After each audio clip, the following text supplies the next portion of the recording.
Hello दोस्तों, good evening. Welcome to my new blog. तो और बताइए आप सब लोग कैसे हैं। आई होप कि सब अच्छे होंगे, मज़े में होंगे। तो शाम का टाइम हो रहा, शाम के 6:30 हो चुके थे। मैं बना रही हूँ अपने लिए चाय, क्योंकि ये टाइम चाय पीने का ही होता है और मुझे शाम की चाय की बहुत याद आती है। और जैसे ही मुझे चाय मिल जाती है मैं पी लेती हूँ, उसके बाद मुझे फुर्ती ही फुर्ती आ जाती है बाकी सारे कामों के लिए। तो मैं चाय पी रही थी, तब तक पीहू अपना पूजा का बर्तन साफ़ करके पूजा कर ले रही है। आजकल शाम का पूजा पीहू के ज़िम्मे ही लगा दिया गया है।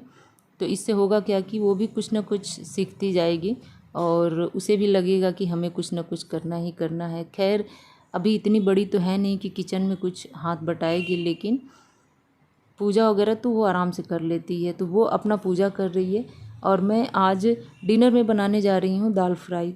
तो उसके लिए क्या की हूँ, चने की दाल को 2 घंटा पहले भिगो के रख दी थी। जब अच्छे से फूल गए हैं तो उसको धुल के कुकर में रख दी हूँ। उसमें हल्दी, नमक, मसाले वगैरह डाल के 1 चम्मच तेल डाल के मैं उसको गैस पे चढ़ा दे रही हूँ। उसमें 3 से 4 सीटी लगेगी धीमी आंच पे। तब तक मैं दाल को फ्राई करने के लिए प्याज, लहसुन, हरी मिर्च वगैरह काट पीट के अपना तैयार कर ले रही हूँ। और आजकल क्या है ना कि बरसात का मौसम चल रहा है, तो ऐसे मौसम में चटपटी चीज़ें ही खाने को मन होता है। तो आजकल सबके घरों में ज़्यादातर यही सारी चीज़ें बन रही हैं, जैसे कि राजमा हो गया, काबली चना हो गया, छोला हो गया, यही सारी चीज़ें बन रही हैं। सोयाबीन की सब्ज़ी वगैरह हो गई। तो मैं भी बस यही सोच के बना दी हूँ। तो इससे होगा क्या कि एक तो हम महंगी सब्ज़ी खरीदने से बच जाएंगे। सब्जियाँ तो वैसे सबके घरों में आ रही है, लेकिन उतनी मात्रा में नहीं आ रही है जितनी मात्रा में हम पहले ख़रीदा करते थे। अभी तो इधर 1 हफ़्ते 1.5 हफ़्ते से इतनी सब्जियां महंगी हो गई हैं ना कि हर कोई नहीं ख़रीद पा रहा है, मैं झूठ क्यों बोलूँ। और जो लोग ख़रीद भी रहे हैं वो बिल्कुल कम मात्रा में घर लेके आ रहे हैं। कुछ लोग तो ऐसे हैं कि देखने को भी तरस जा रहे हैं। मतलब जिस किसी के मुंह से सुनो ना, वो लोग बस यही कह रहे हैं कि सब्जियां आजकल महंगी हो गई हैं, कैसे कोई ख़रीदे, कैसे कोई खाए।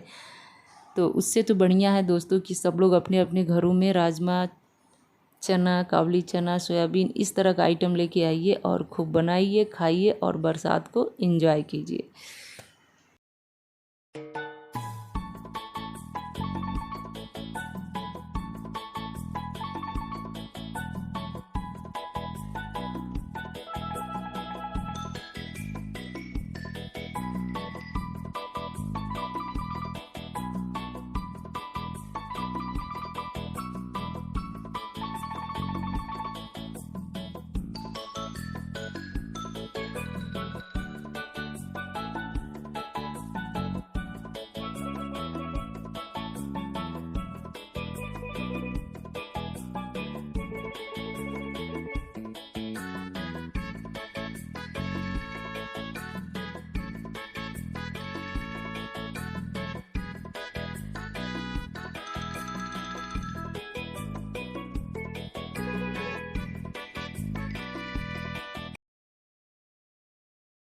तो दोस्तों बरसात जब आती है ना तो सबको अच्छा लगता है। सबके दिलों से बस यही आवाज़ निकलती है ना कि हे भगवान, बस इसी चीज़ की मुझे ज़रूरत थी। तो ये तो अच्छा लगता है, बट उसके साथ साथ जो बीमारियां लेके आती हैं ना, उससे आप लोग बचिएगा। जहाँ तक हो सके अपने घरों में ज़्यादा साफ़ सुथरा स्थिति बनाए रखिएगा। ख़ास तौर पे तो किचन का विशेष ध्यान रखिएगा। और मैं भी आजकल किचन पे विशेष ध्यान देती हूँ। जैसे कि किचन के जो भी तावल वगैरह होते हैं वो 2 से 3 दिन बाद गुनगुने पानी से ज़रूर धो ले रही हूँ। जो भी हमारा आटा का बर्तन होता है जिसमें हम आटा वगैरह गूँथते हैं, उसको दोनों टाइम में मांजती हूँ।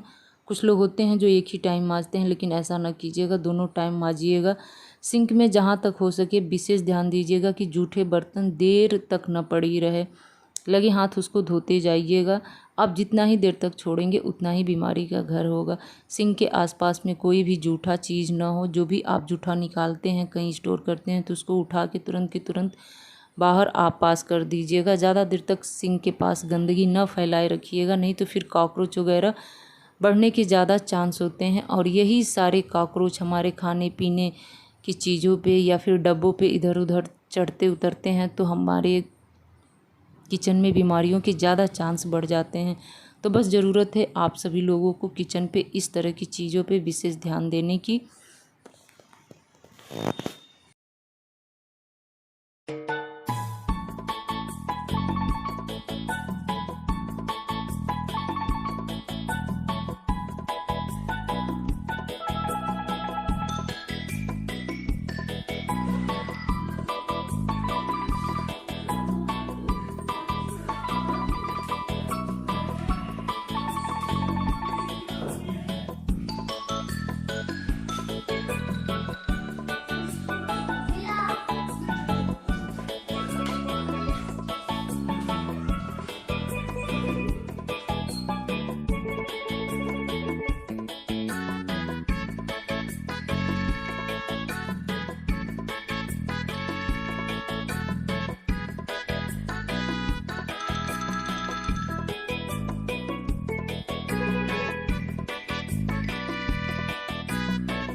और बरसात के बाद वाली जो गर्मी होती है ना, वो बहुत भयंकर वाली होती है। मतलब जैसे ही बारिश बंद हो रहा है या फिर हवा पानी बंद हो रहा है, इतनी उमस हो जा रही है ना कि पूरे पसीने से आदमी भीग जा रहा है। तो इधर तो मेरा दाल बन के तैयार हो गया है, लेकिन बीच बीच में आके मैं बालकनी में भी खड़ा हो जा रही थी थोड़ा सा फ्रेश हवा लेने के लिए। वैसे तो मेरे किचन में बहुत अच्छी हवा आती है, लेकिन आज पता नहीं क्यों मैं बार बार बालकनी में आ रही थी। इसकी एक वजह और थी कि पीयू पापा अभी आए नहीं थे और उनका आने का टाइम भी हो गया था। मैं फ़ोन मिलाई हूँ तो उठाए भी नहीं थे। तो बस इसी वजह से थोड़ा सा मन उधर लगा हुआ था मेरा। मैं बार बार आके झांक रही थी कि कहीं आ गए हों, ऐसा ना हो कि मुझे ही उनकी डोरबेल सुनाई न दी हो। तो बस यही सोच के बार बार आके बालकनी में खड़ा होकर मैं उनका वेट कर रही थी। खैर वो थोड़ी देर में आ भी गए थे और उनके आने के बाद उनको चाय पानी वगैरह कराई हूँ, फिर चले गए हैं वो फ्रेश होने। तब तक मैं इधर अपना रोटी सेक ले रही हूँ और आज का नाइट रूटीन पे छोटा सा ब्लॉग बनाई हूँ, छोटा सा ब्लॉग बना के शेयर कर रही हूँ। आई होप कि आप लोगों को अच्छा लग रहा होगा। और ये उनकी थाली भी लग चुकी है, तो सब लोग बैठ के एक ही साथ डिनर वगैरह कर लेंगे। और आज मैं आपको अच्छा एक बात और बताऊँ ना कि जितनी भी लेडीज़ें होती हैं उनके अंदर एक चीज़ होता है कि खाना खाने के बाद तुरंत बर्तन धोने का मन नहीं होता है। कोई कोई होता है जो धो लेता है, उनकी बात ही अलग है। लेकिन बड़े बुजुर्ग भी कह गए हैं, या फिर आजकल तो यूट्यूब पे भी बहुत सारी चीज़ें देखने को मिल रही हैं, बहुत सारे टिप्स मिल रहे हैं। तो आप लोग भी इस चीज़ को फॉलो करते हैं कि नहीं, आप लोग कमेंट करके ज़रूर बताइएगा। मैं तो ज़रूर करती हूँ, चाहे मैं कितना हूँ थकी हारी हूँ, मन हो या ना हो, लेकिन रात के सिंक में कभी भी जूठे बर्तन नहीं छोड़ती हूँ, धुल के ही दम लेती हूँ, चाहे कितना हूँ थकी हूँ। तो चलिए इसी के साथ वीडियो का एंड करती हूँ। अब चलती हूँ, अपना फेस वॉश करूँगी और फिर बच्चों का जो होमवर्क वगैरह होगा वो चेक करूँगी। और मिलती हूँ आपसे नेक्स्ट वीडियो में। तब तक के लिए bye bye friends, good night, take care.